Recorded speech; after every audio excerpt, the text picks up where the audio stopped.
ओम शांति। आज है 13 मार्च 2026। आज के बाबा के महावाक्य हैं, मीठे बच्चे, तुम्हें श्रीमत पर तत्वों सहित सारी दुनिया को पावन बनाने की सेवा करनी है। सबको सुख और शांति का रास्ता बताना है। प्रश्न है, तुम बच्चे अपनी देह को भी भूलने का पुरुषार्थ करते हो, इसलिए तुम्हें किस चीज़ की दरकार नहीं है। मतलब बाबा क्या कह रहे हैं कि हमें अपने शरीर के भान में नहीं रहना। ये बात बताई है ना बाबा ने पहले मुरली में कि हमें सब कुछ शरीर को नहीं समझना है, हमें शरीर भान में नहीं रहना है, हमें शरीर को भुलाकर अपने आप को आत्मा समझकर बाबा को याद करना है। तो बाबा ये कह रहे हैं कि तुम्हें किस चीज़ की दरकार नहीं है फिर, है ना। उत्तर है चित्रों की। किस चीज़ की दरकार नहीं है हम बच्चों को? चित्रों की। जब यह चित्र मतलब देह ही भूलना है तो उन चित्रों की क्या दरकार है। स्वयं को आत्मा समझ विदेही बाप को और स्वीट होम को याद करो। यह चित्र तो है छोटे बच्चों के लिए, अर्थात नयों के लिए। मतलब जो बच्चे अभी ज्ञान में आए हैं, बाबा को जान पाए हैं, उन बच्चों के लिए दरकार है ना। लेकिन जो बच्चे पुराने हो गए हैं, बाबा को अच्छे से जानते हैं, उन बच्चों को चित्रों की कोई दरकार नहीं है ना। तुम्हें तो याद में रहना है और सबको याद कराना है। धंधा आदि करते सतो प्रधान बनने के लिए याद में ही रहने का अभ्यास करो। मतलब बाबा क्या कह रहे हैं, हमें किस चीज़ की दरकार नहीं है? हमें चित्रों की दरकार नहीं है। हमें अपने शरीर को ही जब भूलना है तो चित्रों का क्या करेंगे। बाबा ये बात कह रहे हैं, ठीक है। गीत है तकदीर जगाकर आई हूँ। कौन सा गीत है? तकदीर जगाकर आई हूँ। ओम शांति। मीठे मीठे बच्चों ने यह अक्षर सुने और फौरन खुशी में रोमांच खड़े हो गए हैं। बच्चे जानते हैं यहाँ आए हैं अपने सौभाग्य स्वर्ग की तकदीर लेने, ऐसे और कहीं भी नहीं कहेंगे। तुम जानते हो हम बाप से स्वर्ग का वर्षा ले रहे हैं, अर्थात स्वर्ग बनाने का पुरुषार्थ कर रहे हैं। सिर्फ स्वर्गवासी बनने का पुरुषार्थ नहीं, परंतु स्वर्ग में ऊंच से ऊंच पद पाने का पुरुषार्थ कर रहे हैं। मतलब हम बाबा को क्यों याद कर रहे हैं? ताकि हमें स्वर्ग में कौन सा पद पा सके? ऊंच से ऊंच पद पा सके, है ना। स्वर्ग का साक्षात्कार कराने वाला बाप हमको पढ़ा रहा है। यह भी बच्चों को नशा चढ़ना चाहिए। मतलब हमारा टीचर कौन है? खुद भगवान हमारे टीचर हैं इस वक्त, है ना, संगम पर। भक्ति अब खत्म होनी है। कहा जाता है भगवान भक्तों का उद्धार करने आते हैं, क्योंकि रावण की जंजीरों में फंसे हुए हैं। अनेक मनुष्यों की अनेक मतें हैं। तुम तो जान गए हो। मतलब बाबा के बच्चे होने की वजह से हम ये बातें जान गए हैं ना। सृष्टि का चक्र यह अनादि खेल बना हुआ है, यह भी भारतवासी समझते हैं। बरोबर हम प्राचीन नई दुनिया के वासी थे, अब पुरानी दुनिया के वासी बने हैं। बाप ने स्वर्ग नई दुनिया बनाई, रावण ने फिर नर्क बनाया। बाप दादा की मत पर तुम अब अपने लिए नई दुनिया बना रहे हो, नई दुनिया के लिए पढ़ रहे हो। कौन पढ़ाते हैं? ज्ञान का सागर पतित पावन, जिसकी महिमा है एक के सिवाय और किसी की महिमा नहीं गाई जाती, वही पतित पावन है। हम सब पतित हैं, पावन दुनिया की याद कोई को नहीं है। अभी तुम जानते हो बरोबर 5000 वर्ष पहले पावन दुनिया थी, यह भारत ही था। बाकी सब धर्म शांति में थे, हम भारतवासी सुखधाम में थे। मनुष्य शांति चाहते हैं, परंतु यहाँ तो कोई शांत रह ना सके। यह कोई शांति धाम नहीं है, शांति धाम है निराकारी दुनिया।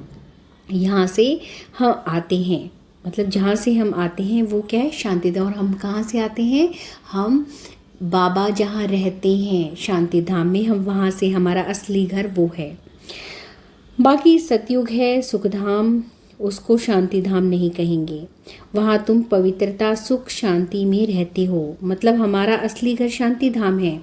हम सतयुग को अपना घर नहीं कह सकते हैं, क्योंकि वहाँ तो हम सुख से रहते हैं। हमारा असली घर तो शांति धाम है, स्वर्ग है, बाबा के पास है। कोई हंगामा नहीं करना, ना कोई हंगामा रहता।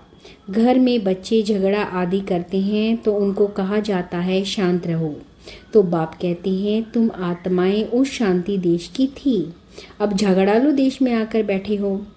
यह बात तुम्हारी बुद्धि में है।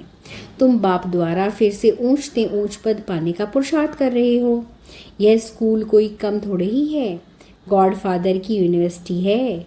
सारी दुनिया में यह बड़े ते बड़ी यूनिवर्सिटी है। इसमें सब बाप से शांति और सुख का वर्षा पाते हैं। सिवाय एक बाप के और कोई की महिमा नहीं है। ब्रह्मा की महिमा थोड़ी ही है, बाप ही इस समय आकर वर्षा देते हैं। फिर तो सुख ही सुख है। सुख शांति देने वाला एक बाप है। कौन है बताओ? शिव बाबा, है ना। उन्हीं की महिमा है। सतयुग त्रेता में कोई की महिमा होती नहीं, वहाँ तो राजधानी चलती रहती है। तुम वर्षा पा लेते हो, बाकी सब शांति धाम में रहते हैं। महिमा कोई की नहीं। भल क्राइस्ट धर्म स्थापन करते हैं तो क्या करना ही है, तो क्या करना ही है। धर्म स्थापन करते हैं फिर भी नीचे उतरते जाते हैं। मतलब बाबा कहते हैं तुम लोगों ने इतने धर्म बनाए, दुनिया ने इतने धर्म स्थापित कर दिए, फिर भी कलयुग तो आ ही गया ना। हम सतयुग से कलयुग की तरफ आ ही गए। तो बाबा कहते हैं महिमा क्या हुई? महिमा सिर्फ है एक ही की। किसकी है वो? शिव बाबा की, जिसको पतित पावन लिबरेटर कह बुलाते हैं। ऐसे तो नहीं उनको क्राइस्ट बुद्ध आदि याद आता होगा, याद फिर भी एक को करते हैं, ओ गॉड फादर। सतयुग में तो किसी की महिमा होती नहीं। पीछे यह धर्म शुरू होता है तो बाप की महिमा गाते हैं और भक्ति शुरू होती है। ड्रामा कैसे बना हुआ है, कैसे चक्र फिरता है, तो जो बाप के बच्चे बने हैं वही जानते हैं। बाप है रचता, नई सृष्टि रचते हैं स्वर्ग, परंतु सब तो स्वर्ग में नहीं आ सकते। ड्रामा के राज को भी समझाना है। बाप से सुख का वर्षा मिलता है। इस समय सब दुखी हैं, कलयुग है ना, तो सब दुखी हैं।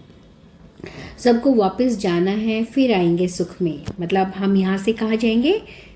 ये शरीर छोड़ के शांति धाम जाएंगे, बाबा के पास जाएंगे और फिर दोबारा आएंगे सुख में। सुख में मतलब सतयुग में आएंगे। तुम बच्चों को अपना अच्छा पाठ मिला हुआ है। जिस बाप की इतनी महिमा है वह अब आकर सम्मुख बैठे हुए हैं और बच्चों को समझाते हैं। सब बच्चे हैं ना। बाप तो एक एवर हैप्पी है। बाप कैसे हैं? हमेशा खुश हैं, एवर हैप्पी हैं। वास्तव में बाप के लिए यह नहीं कह सकते, अगर वह हैप्पी बने तो अनहैप्पी भी बनना पड़े। बाबा तो इस सबसे न्यारा है। जो बाप की महिमा है वही इस समय तुम्हारी महिमा है। फिर भविष्य में तुम्हारी महिमा अलग होगी। जैसे बाप ज्ञान का सागर है, तुम भी हो। तुम्हारी बुद्धि में सृष्टि का चक्र और ज्ञान का चक्र है। हमारी बुद्धि में क्या है? सृष्टि चक्र का ज्ञान है। क्या है हमारी बुद्धि में? मतलब पूरे 5000 वर्षों का जो पाठ है वो हमारी बुद्धि में, हमारी आत्मा में है। जानते हो बाप सुख का सागर है, उसमें अथाह सुख मिलते हैं। मतलब बाबा हमें क्या देते हैं? अथाह सुख देते हैं। इस समय तुम बाप से वर्षा ले रहे हो। बाप बच्चों को अभी श्रेष्ठ कर्म सिखला रहे हैं। जैसे यह लक्ष्मी नारायण हैं, इन्होंने ज़रूर आगे जन्म में अच्छे कर्म किए हैं जो यह पद पाया है। दुनिया में यह कोई समझते नहीं कि इन्होंने राज्य कैसे पाया। बाप कहते हैं तुम बच्चे अब यह बन रहे हो। तुम्हारी बुद्धि में यह आता है हम यह थे, फिर यह बनते हैं। बाप बैठ कर्म अकर्म विकर्म की गति समझाते हैं, जिससे हम यह बनते हैं। श्रीमत देते हैं तो श्रीमत जाननी चाहिए ना। श्रीमत से सारी दुनिया तत्व आदि सबको श्रेष्ठ बनाते हैं। सतयुग में सब श्रेष्ठ थे। वहाँ कुछ हंगामा व तूफान आदि होते नहीं, न जास्ती ठंडी न गर्मी, सदैव बाहरी मौसम रहता है। वहाँ तुम कितना सुखी रहते हो। वो लोग आते भी हैं, खुदा बहिश्त अथवा हेवन स्थापना करते हैं। तो उससे ऊंचा पद पाने का पुरुषार्थ करना चाहिए। हमेशा गाया जाता है, फॉलो मदर फादर। बाप को याद करने से विक्रम विनाश होंगे और फिर फादर के साथ हम आत्माएं इकट्ठी जाएंगी। मतलब बाबा हम सब बच्चों को अपने साथ लेके जाएंगे संगम पर, है ना।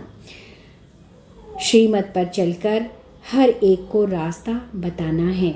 बेहद का बाप है स्वर्ग का रचता। अब तो हेल है, मतलब अब तो कलयुग है ना, हेल जैसी नर्क जैसी जिंदगी हो रखी है ना। ज़रूर हेल में हेवन का वर्षा दिया होगा। अब 84 जन्म पूरे होते हैं, फिर हमको पहला जन्म स्वर्ग में लेना है। तुम्हारी एम ऑब्जेक्ट सामने खड़ी है, यह बनने का है। हम सो लक्ष्मी नारायण बनते हैं। वास्तव में इन चित्रों की दरकार नहीं है। जो कच्चे हैं घड़ी घड़ी भूल जाते हैं, इसलिए चित्र रखे जाते हैं। कोई श्री कृष्ण का चित्र रखते हैं, श्री कृष्ण को देखने बगैर याद नहीं कर सकते। सबकी बुद्धि में चित्र तो रहता है। तुमको कोई चित्र लगाने की दरकार नहीं है। तुम अपने को आत्मा समझते हो, तुम्हें अपना चित्र भी भूलना है। मतलब आपको जैसे मंदिरों में जो चित्र हैं श्री कृष्ण भगवान के, उनको तो भूलना ही है। खुद अपने भी चित्र को भूलना है, अपने ही शरीर को भूलना है ना, क्योंकि हमें अपने आप को क्या समझ के याद करना है, आत्मा समझ के याद करना है। तो बाबा यही कह रहे हैं कि तुम्हें कोई चित्र लगाने की दरकार नहीं है। तुम अपने को आत्मा समझते हो, तुम्हें अपना भी चित्र भूलना है। देह सहित सब संबंध भूल जाने हैं। बाप कहते हैं तुम हो आशिक एक माशूक के। माशूक बाप कहते हैं मुझे याद करते रहो तो विक्रम विनाश हो जाए। ऐसी अवस्था रहे जो शरीर जिस समय छूटे तो समझे हम इस पुरानी दुनिया को छोड़ अब बाप के पास जाते हैं।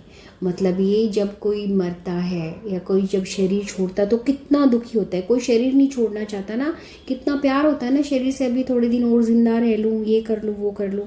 लेकिन नहीं, जब हमारा वो वक्त आए, किसी का भी वो समय आए जब हमें प्राण छोड़ दें, हमें शरीर त्यागना है, तो हमारी बुद्धि में ये रहे कि हमें अब ये शरीर छोड़कर, ये पुरानी दुनिया छोड़कर, ये संबंध छोड़कर किसके पास जाना है, अपने बाबा शिव के पास जाना है, अपने घर जाना है, अपने शांति धाम जाना है। 84 जन्म पूरे हुए, अब जाना है। बाबा ने फरमान किया है मुझे याद करो, बस बाप को और स्वीट होम को याद करो। बुद्धि में है कि मैं आत्मा बगैर शरीर थी, फिर यहाँ पाठ बजाने के लिए शरीर धारण किया है। पाठ बजाते बजाते पतित बन पड़े हैं। यह शरीर तो है पुरानी जूती।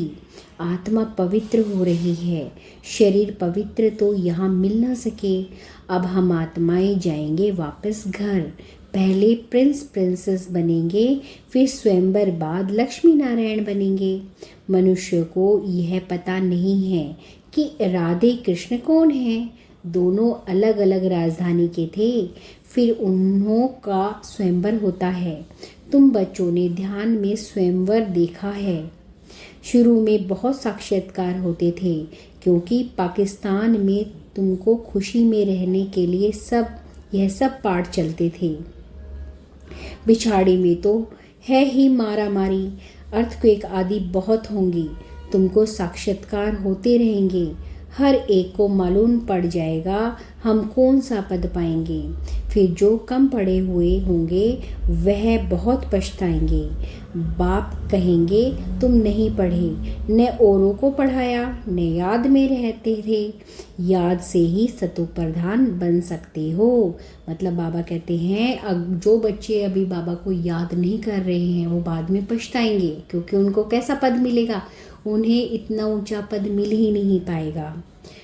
पतित पावन तो बाप ही हैं। वह कहते हैं मामी कम याद करो तो तुम्हारी खाद निकल जाएगी। मतलब बाबा क्या कहते हैं, मुझे हर वक्त याद करो।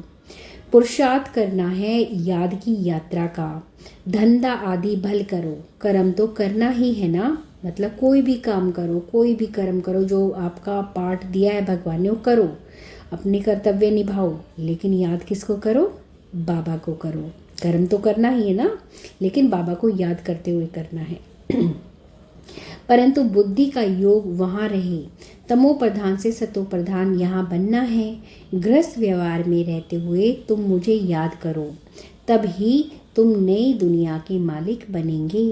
बाप और कोई तकलीफ नहीं देते हैं, तुमको बहुत सहज उपाय बताते हैं। मतलब बाबा हमें कोई और तकलीफ नहीं देते, कुछ नहीं कहते, बहुत इजी उपाय बताया बाबा ने, है ना। क्या उपाय है कि बाबा को याद करो, है ना। सुख धाम का मालिक बनने मामे कम याद करो। अभी तुम याद करो, बाबा भी स्टार है। मनुष्य तो समझते हैं वह सर्वशक्तिवान है, बड़ा तेजवान है। बाप कहते हैं मनुष्य सृष्टि का चैतन्य बीज रूप है। बीज होने के कारण सृष्टि के आदि मध्य अंत को जानता हूँ। तुम तो बीज नहीं हो, मैं बीज हूँ, इसलिए मुझे ज्ञान सागर कहते हैं। मनुष्य सृष्टि का चैतन्य बीज है। उनको ज़रूर मालूम होगा कि यह सृष्टि चक्र कैसे फिरता है। ऋषि मुनि कोई रचता और रचना के आदि मध्य अंत को नहीं जानते। बच्चे अगर जानते तो उनके पास जाने की देरी नहीं लगती, परंतु बाप के पास जाने का रास्ता कोई भी नहीं जानते। पावन दुनिया में पतित जा ही कैसे सकते। मतलब जो बाबा की दुनिया है वो पावन दुनिया है। अगर पतित है हम, अगर हमने बुरे कर्म करे हैं, हम भ्रष्ट हैं और अब भी हमारी कलयुगी मत है ना, हम मोह माया जाल में फंसे हुए हैं, तो कैसे हम बाबा के पास जा सकते हैं, है ना। इसलिए बाप कहते हैं काम महाशत्रु पर जीत पहनो। यदि तुमको आदि मध्य अंत दुख देते हैं, तुम बच्चों को कितना अच्छी रीति समझाते हैं। कोई तकलीफ नहीं, सिर्फ बाप और वर्षे को याद करना है। बाप की याद अर्थात योग के पाप भस्म होंगे। सेकंड में बाप से ही बादशाही मिलती है। बच्चे भल स्वर्ग में तो आएंगे, परंतु स्वर्ग में भी ऊंच पद पाना उनका पुरुषार्थ करना है। स्वर्ग में तो जाना ही है, थोड़ा भी सुनने से समझ जाएंगे बाप आया है। कभी भी कहते हैं यह वही महाभारत लड़ाई है। ज़रूर बाप भी होगा तो बच्चों को राजयोग सिखलाते हैं। तुम सबको जगाते रहते हो, जो बहुतों को जगाएंगे वह उच्च पद पाएंगे, है ना। जो मतलब बाबा का ये ज्ञान जो है, बाबा की मुरली, बाबा की श्रीमत को जो दूसरे बच्चों तक पहुंचाएंगे, उनको समझाएंगे, तो उनको कैसा पद मिलेगा, ऊंच से ऊंच पद मिलेगा, है ना। मैं बहुत खुश हूँ अभी, क्योंकि मैं भी यही काम कर रही हूँ। मुझे बड़ा अच्छा लगता है ना कि मैं जो बाबा की श्रीमत है मैं दूसरों तक पहुँचा सकूँ। पुरुषार्थ करना है, सब एक जैसे पुरुषार्थी न हो सके। स्कूल बड़ा भारी है। यह है वंडर वर्ल्ड की यूनिवर्सिटी। सारी वर्ल्ड को सुखधाम और शांति धाम बनाना है। ऐसा टीचर कभी होता है क्या। यूनिवर्स सारी दुनिया को कहा जाता है। बाप ही सारी यूनिवर्स के मनुष्य मात्र को सतो प्रधान बनाते हैं, अर्थात स्वर्ग बनाते हैं। भक्ति मार्ग में जो भी त्योहार मनाते हैं वह सभी अब संगम युग के हैं। सतयुग त्रेता में कोई त्योहार होता नहीं है, वहाँ तो प्रारब्ध भोगते हैं। त्योहार सब यहाँ मनाते हैं। होली और धुरिया यह ज्ञान की बातें हैं। पास्ट जो हुआ उसके सब त्योहार मनाते आए हैं। हे सब इस समय के, मतलब सब कुछ जितने भी त्योहार हैं वो सिर्फ इसी वक्त के हैं। सतयुग और त्रेता में तो कोई मतलब त्योहार होते ही नहीं थे। ये बाद के पास्ट में जो लास्ट टाइम के त्योहार हैं, ये जो अब तक चलते आ रहे हैं, है ना। इस 100 वर्षों के अंदर सब काम हो जाता है। सृष्टि की नई बन जाती है। सृष्टि जो है वो नई बन जाती है। तुम जानते हो हमने अनेक बार सुख का वर्षा लिया है फिर गवाया है। खुशी होती है हम फिर से बाप से वर्षा ले रहे हैं। औरों को भी रास्ता बताना है। ड्रामा अनुसार स्वर्ग की स्थापना होनी है ज़रूर। जैसे दिन के बाद रात, रात के बाद दिन होता है, वैसे कलयुग के बाद ज़रूर सतयुग होना है। मीठे मीठे बच्चों की बुद्धि में खुशी का नगाड़ा बजना चाहिए। अब समय पूरा होता है, हम जाते हैं शांति धाम। यह अंतिम जन्म है। कर्म भोग की भोगना भी खुशी में हल्की हो जाती है। कुछ भोगना से, कुछ योग बल से हिसाब किताब चुकतू होता है। बाप बच्चों को धैर्य देते हैं। तुम्हारे सदा सुख के दिन आ रहे हैं। धंधा आदि भी करना है। शरीर निर्वाह अर्थ पैसे तो चाहिए ना, मतलब बेसिक नीड के लिए जो हमारी ज़रूरत है उसके लिए पैसा तो चाहिए ना, तो काम करना पड़ेगा, धंधा आदि भी करना है ना। बाबा ने समझाया है, धंधे वाले लोग धर्माऊ निकलते हैं, समझते हैं जास्ती धन इकट्ठा होगा तो बहुत दान करेंगे। यहाँ भी बाप समझाते हैं, कोई 2 पैसे भी देते हैं तो उनका रिटर्न में 21 जन्मों के लिए बहुत मिल जाता है। आगे जो कुछ तुम पुण्य दान करते थे उनका रिटर्न दूसरे जन्म में मिलता था। अब तो 21 जन्मों के लिए एवजा मिलता है। आगे साधु अन्न संत आदि को देते हैं। मतलब अगर हम थोड़े बहुत भी दान करते हैं, है ना, बाबा के उसमें या कहीं किसी को भी, तो बाबा हमें क्या देते हैं, 21 जन्मों का एवजा मिलता है, 21 जन्मों का राजपाट देते हैं। आगे साधु संत आदि को देते हैं। अब तो तुम जानते हो यह सब खत्म हो जाना है। अब मैं सम्मुख आया हूँ तो इस कार्य में लगाओ, तो तुमको 21 जन्मों के लिए वर्षा मिल जाएगा। आगे तुम इनडायरेक्शन, मतलब आगे तुम इनडायरेक्ट देते हो, यह है डायरेक्ट। बाकी तो तुम्हारा सब खत्म हो जाएगा। बाबा कहते रहते हैं, पैसे हैं तो सेंटर खोलते जाओ, अक्षर लिख दो, सच्ची गीता पाठशाला, भगवानुवाच मामेकम याद करो और वर्षे को याद करो। अच्छा, मीठी मीठी सी खिले दे बच्चों प्रति माता पिता बाप दादा का याद प्यार और गुड मॉर्निंग। रूहानी बाप की रूहानी बच्चों को नमस्ते, रूहानी बच्चों की रूहानी बाप दादा को नमस्ते। शुक्रिया बाबा, शुक्रिया। धारणा के लिए मुख्य सार है, नंबर 1, बाप समान महिमा योग्य बनने के लिए फॉलो फादर करना है। मतलब हमेशा बाबा को याद करना है, बाबा की याद में रहना है। नंबर 2, यह अंतिम जन्म है, अब घर जाना है, इसलिए खुशी में अंदर ही अंदर नगाड़े बजते रहें। कर्म भोग को कर्म योग से अर्थात बाप की याद से खुशी खुशी चुकतू करना है। वरदान है, बालक सो मालिकपन की स्मृति से स्वर खजानों के अधिकारी प्राप्ति संपन्न भव। हम बाप के सर खजानों के बालक सो मालिक बनते हैं, नेचुरल योगी, नेचुरल स्वराज्य अधिकारी हैं। इस स्मृति से स्वर प्राप्ति संपन्न बनो। यही गीता सदा गाते रहो कि पाना था सो पा लिया, खोया पाया यह खेल नहीं करो, पा रहा हूँ। यह अधिकारी के बोल नहीं। जो संपन्न बाप के बालक सागर के बच्चे हैं वह नौकर के समान मेहनत कर नहीं सकते। मतलब क्या है, यह अधिकारी बोल नहीं है। जो संपन्न बाप के बालक है, मतलब जो शिव बाबा के बच्चे हैं, वो नौकर की तरह मेहनत नहीं कर सकते, है ना, क्योंकि सागर के बच्चे हैं, वो नौकर के समान मेहनत कर नहीं सकते। वो किसकी तरह मेहनत कर सकते हैं, मालिक की तरह मेहनत कर सकते हैं, क्योंकि वो बच्चे किसके हैं, शिव बाबा के, है ना। स्लोगन है, योग बल द्वारा कर्म भोग पर विजय प्राप्त करना यही श्रेष्ठ पुरुषार्थ है। अव्यक्त इशारे, निश्चय के फाउंडेशन को मजबूत कर सदा निर्भय और निश्चिंत रहो। सबसे पहले स्वयं में पूरा फेथ, मतलब पूरा विश्वास रखो, खुद पर विश्वास चाहिए। फिर बाप दादा और स्वर परिवार की आत्माओं में फेथफुल होना पड़ता है। जितना फेथफुल बनकर निश्चय बुद्धि होकर कोई कर्तव्य करेंगे तो फेथफुल होने से सक्सेसफुल हो ही जाएंगे।